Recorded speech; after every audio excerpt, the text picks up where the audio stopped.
Statement of financial position, income statement के बाद देख रहे हैं। तो इनकम स्टेटमेंट जिसको P&L भी कहते हैं वो हमारा प्रॉफिट निकालता है, ये बात याद रखना। इसका आउटकम क्या है? प्रॉफिट है। इनकम स्टेटमेंट या प्रॉफिट एंड लॉस अकाउंट का आउटकम जो कि प्रॉफिट है वो निकलता है तमाम हमारी इनकम में से तमाम एक्सपेंसेस माइनस करके। ठीक है, प्रॉफिट या लॉस निकल सकता है। अगर एक्सपेंस ज्यादा हो इनकम से तो लॉस निकल आएगा। क्लियर है? So I can write this profit या फिर loss. This is about income statement. About position statement या स्टेटमेंट ऑफ फाइनेंशियल पोजीशन या फिर बैलेंस शीट। बैलेंस शीट इसका मतलब ये बैलेंस शीट जो हमारी इस अकाउंटिंग इक्वेशन के बेसिस पे बनती है कि एसेट्स हमारे जो हमारे ऑर्गेनाइजेशन या बिजनेस के जो हमारे असासे हैं वो बराबर होते हैं लायबिलिटीज प्लस कैपिटल के। ओनर का बिजनेस में कितना एसेट में हिस्सा है प्लस लायबिलिटीज का कितना हिस्सा है एसेट में, उसके बराबर होता है। ठीक है, अच्छा अब बैलेंस शीट के अंदर हमारे पास जो मेन आने वाली चीज है वो क्या क्या हो सकती है। बैलेंस शीट को सबसे पहले तो एक तराजू के फॉर्म में समझो कि बैलेंस शीट एक तराजू की तरह होता है कि जिसमें एक लेफ्ट हैंड साइड होती है जिसमें हम सारे एसेट्स लिखते हैं, वो बराबर होनी चाहिए राइट हैंड साइड के जिसमें हम लायबिलिटीज और कैपिटल लिखते हैं। Left hand side like for example हमारे बिजनेस के अंदर एसेट्स जो है वो $5 मिलियन के हैं। ठीक है, तो हमारी जो राइट हैंड साइड है वो भी $5 मिलियन इन टोटल होनी चाहिए। अब उसमें से अगर मिसाल के तौर पे कैपिटल है $4 मिलियन तक, तो बाकी हमारे एसेट्स कहां से आए? वो उधार पे होंगे। जो ओनर का पैसा है या जो ओनर रिप्रेजेंट करता है एसेट्स का जितना हिस्सा ओनर का अमाउंट रिप्रेजेंट करता है, उसके अलावा वाले कहां वो लायबिलिटीज होंगी सारी। क्लियर है? बहरहाल ये चीजें again and again I keep telling कि ये आप असल जो समझेंगे when you are studying accounting, ये वहां समझने के टॉपिक्स है, तो इसको यहाँ पर उतनी डेप्थ में कवर करने का कोई जवाब नहीं बनता। आपके बैलेंस शीट क्या होती है? बैलेंस शीट आपके एसेट्स, लायबिलिटीज और शेयर होल्डर्स इक्विटी मतलब कैपिटल। अब शेयर होल्डर इक्विटी तो कंपनी के केस में लिखा हुआ है ना, वैसे कोई भी और बिजनेस हो, सिंगल ओनर भी हो सकता है, पार्टनरशिप भी हो सकता है, तो यहाँ शेयर होल्डर इक्विटी यहाँ डायरेक्ट मैं इक्विटी ओनर्स इक्विटी लिख देता ज्यादा बेहतर था, क्योंकि ओनर में सब शुमार है, शेयर होल्डर भी हो पार्टनर भी हो। तो एसेट्स, लायबिलिटीज और ओनर्स इक्विटी, इन तीनों की पोजीशन बताती है एक बिजनेस के अंदर। ठीक है, एसेट, लायबिलिटीज और कैपिटल की क्या पोजीशनिंग है, तो वो स्टेटमेंट ऑफ फाइनेंशियल पोजीशन के आपके बिजनेस के अंदर ऐसे कितने असासे हैं जो फ्यूचर में आपका बिजनेस यूज करके बेनिफिट जनरेट करेगा, और उन एसेट्स को यूज करके अगले साल जितने भी बेनिफिट जनरेट करेगा वो सारे बेनिफिट्स इनकम कहलाएंगे।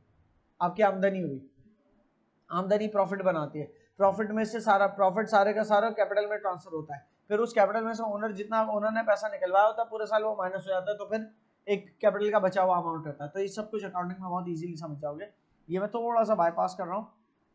एसेट्स क्या होते हैं?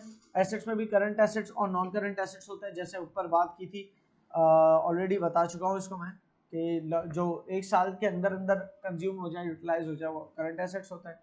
नॉन करंट एसेट साल से ऊपर तक चलने वाले एसेट्स होते हैं। लायबिलिटीज में भी करंट और नॉन करंट होती है, जो साल के अंदर पे ऑफ हो जाए करंट करनी होती है वो करंट लायबिलिटीज होती है, और जो साल से ऊपर जिनका टेन्योर जाता है वो नॉन करंट लायबिलिटीज होती है। क्लियर सो फार?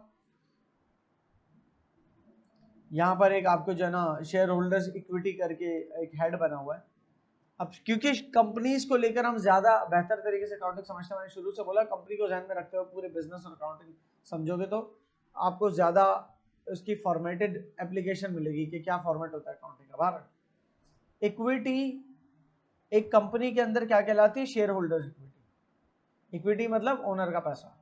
अच्छा, उसी अकाउंटिंग इक्वेशन जो कि asset minus liabilities, asset is equal to liabilities plus capital है, इसी अकाउंटिंग इक्वेशन को प्लस कैपिटल लिखो या इक्विटी बोलो। अगर कोई पूछे इक्विटी क्या होती है तो आप कह दोगे equity equals to asset minus liabilities. या लाइबिलिटीज क्या होती है, liabilities equals to asset minus equity, clear? तो यही है, equity equals to asset minus liabilities.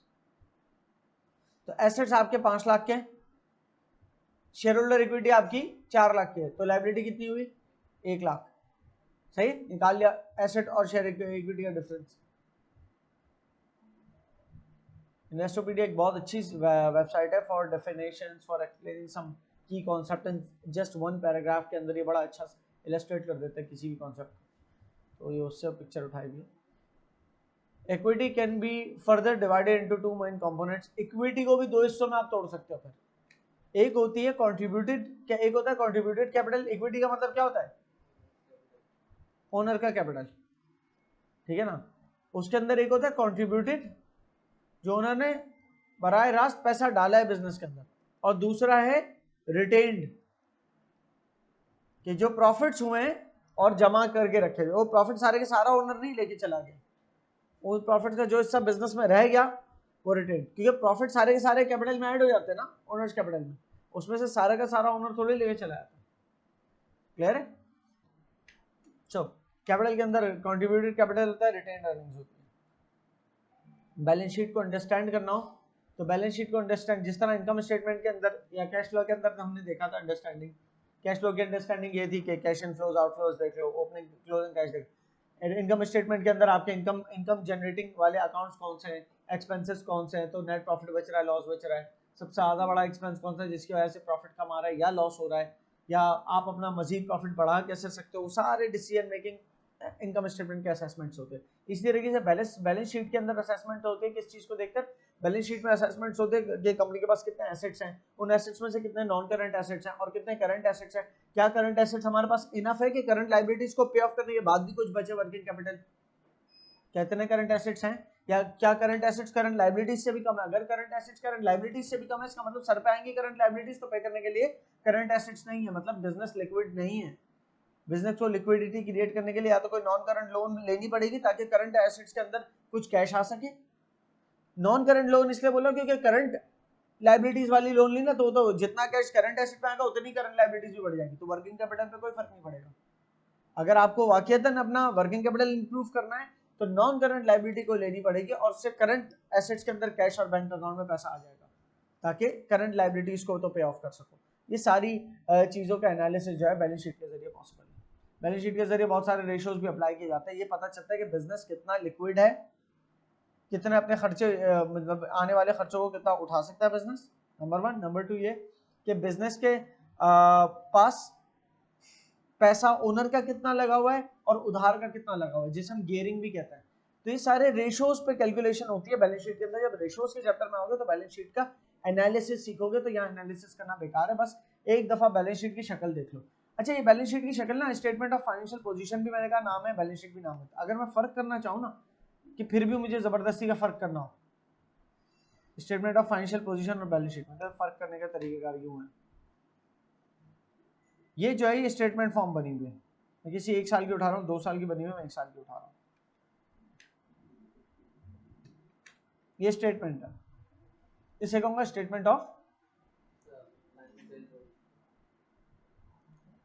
और इसे मैं कहूंगा बैलेंस शीट। समझ आई? Left hand side equals to right hand side, वो स्टेटमेंट फॉर्म में बना हुआ है, ये तराजू की फॉर्म में बना हुआ है बैलेंस शीट। आपके नॉन करंट एसेट और current assets left hand side पे आ गए और राइट हैंड साइड पे इक्विटीज एंड लायबिलिटीज आ गए, ठीक है। आपके टोटल एसेट्स जैसे आपके नॉन करंट एसेट्स और करंट एसेट्स जो टोटल, इन दोनों को टोटल करते हो ना, जैसे नॉन करंट एसेट्स है और ये करंट एसेट्स है, इनका टोटल मिलके या बन रहा है 1.6 million 1659070। It should be equal to आपकी टोटल जो लायबिलिटीज है, करंट लायबिलिटीज और नॉन करंट लायबिलिटीज को मिला लें प्लस ओनर का जितना पैसा मिला लें, उन तीनों को मिला लें तो उसके बराबर होना चाहिए, तो अकाउंटिंग इक्वेशन बैलेंस होती है। क्लियर है? लेकिन ये काम स्टेटमेंट फॉर्म में, और ये 2 सालों के लिए हुआ है, हो सकता है 2000 मिसाल के तौर पे 16 की इन्फॉर्मेशन लेटेस्ट 2017 की इन्फॉर्मेशन, ठीक है। ये कंपेरेटिव्स है, इससे ये फायदा होता है कि आप रेशियोज के वो कि प्रॉपर्टी प्लांट एंड इक्विपमेंट में इजाफा हो गया, हमारे इंटेंजिबल एसेट्स में कमी हो गई। इंटेंजिबल एसेट्स वो होते हैं कि जिनको छुआ नहीं जा सकता। Service no no no not services. Intangible assets की बात हो रही है वो चीज जिसको मैं इस्तेमाल कर सकता हूँ। सर्विसेज ये थोड़ी है किसी की लेके रखी हुई है जब चाहे इस्तेमाल कर सकता हूँ। इंटेंजिबल एसेट जो है वो लेके रखा हो छू नहीं सकते, ये कैसे पॉसिबल है? Licence, licence to fly the plane, अगर वो छू सकते हैं, वो जो आपके हाथ में पेपर है वो तो उस पेपर की इतनी वर्थ है, वो पेपर खाली रिप्रेजेंट कर रहा है आपके पास licence to fly the plane है, लेकिन अगर वो पेपर गुम हो जाता तो अगला पेपर भी आ जाएगा दोबारा, डुप्लीकेट निकल आएगा वो लाइसेंस का। लेकिन असल वो हक जो है आपको कि आप प्लेन फ्लाई कर सकते हो, 5 साल का आपको गवर्नमेंट की तरफ से लाइसेंस मिला हुआ है अगर, तो वो जो right to fly the plane है उस राइट को आप छू नहीं सकते, बस वो एक हक है जिसको आप इस्तेमाल कर सकते हो।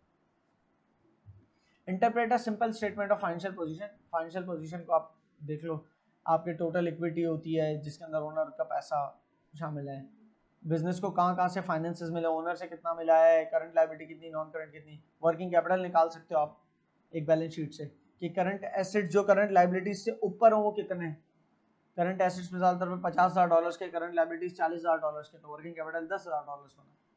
ठीक है कि करंट लायबिलिटीज को पे ऑफ करने के बाद भी करंट एसेट्स के अंदर 10,000 एक्स्ट्रा जो है वर्किंग कैपिटल है वो निकाल सकते हो। Capital employed, it's a bit confusing term.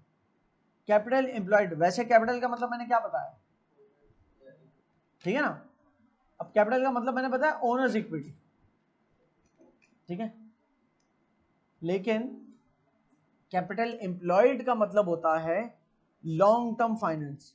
Business में लॉन्ग टर्म फाइनेंस कितना है, लॉन्ग टर्म पैसा कितना है। बिजनेस का लॉन्ग टर्म पैसा वो होता है करंट लायबिलिटीज के अलावा जितना भी वो सब लॉन्ग टर्म है। ओनर का लगा हुआ पैसा भी लॉन्ग टर्म है, ठीक है ना, और साथ में नॉन करंट लायबिलिटीज भी लॉन्ग टर्म है साल से ऊपर के। तो अगर मैं इसकी बात करूं, इसमें थोड़ा सा मिटा दूं, इसके अंदर शेयर होल्डर इक्विटी से लेकर नॉन करंट लायबिलिटी तक मिला दो ना अगर, तो ये मेरा बनेगा कैपिटल एम्प्लॉयड। ये एक अलग फिगर है। ये निकालने से ये फायदा होता है कि बिजनेस को पता चलता है वो कौन सा हिस्सा है जो मुझे इमीडिएटली अपने फाइनेंस से पे ऑफ नहीं करना, जो मेरे बिजनेस के साथ लॉन्ग टर्म में चल सकता है, ताकि वो सारा पैसा मैं यूज करके और बिजनेस क्रिएट करूं। जितना ज्यादा कैपिटल एम्प्लॉयड होगा उतना ज्यादा बिजनेस ग्रोइंग होगा, उतना एक्सपेंड भी कर सकता है। आपका जो आपके पास पैसा बहुत है लेकिन सारे का सारा करंट लायबिलिटीज की सूरत में, तो मतलब वो आपका कैपिटल एम्प्लॉयड नहीं कहलाएगा, क्योंकि करंट लायबिलिटीज की सूरत में पैसा जो आपके पास सारा है वो आपने अभी लगा दिया पैसा, बड़ा प्लांट एंड मशीनरी खरीद लिया मैन्युफैक्चरिंग के लिए, अब करंट लायबिलिटीज देने का टाइम आ गया, तो वो जितना भी बड़ा प्लांट एंड मशीनरी होगा वो एक साल के अंदर इतना थोड़ी प्रोड्यूस करके सेल करवा देगा आपको कि करंट लायबिलिटीज आप पे ऑफ कर सको आमतौर पे, सही है ना।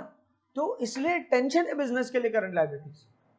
बिजनेस अगर एक्सपेंड होना चाहता है तो कैपिटल एम्प्लॉयड के रास्ते से एक्सपेंड होना चाहता है, मतलब या तो ओनर के पैसे से या नॉन करंट लायबिलिटीज से, कम से कम वो पैसा साल से ऊपर तो अवेलेबल हो बिजनेस में, तो बिजनेस कुछ सोच सके उसको लेकर। क्लियर है। तो कैपिटल एम्प्लॉयड जो है उसमें ना सिर्फ ओनर का कैपिटल आता है बल्कि साथ में लॉन्ग टर्म लायबिलिटीज भी शामिल है। लॉन्ग टर्म या non current liabilities, non current liabilities plus owners capital मिला के बनता है कैपिटल एम्प्लॉयड, सही। जबकि टोटल लायबिलिटीज कोई पूछे क्या, टोटल लायबिलिटीज तो फिर non current liabilities plus current liabilities total liabilities है। टोटल एसेट्स क्या, non current assets plus current assets मिलकर टोटल एसेट्स हो गए, सही है। बहरहाल तो आपकी जो है ना ये वाली सारी टर्मिनोलॉजी आप बैलेंस शीट को देख के सीखते हो। Then there is an activity analysis of accounts.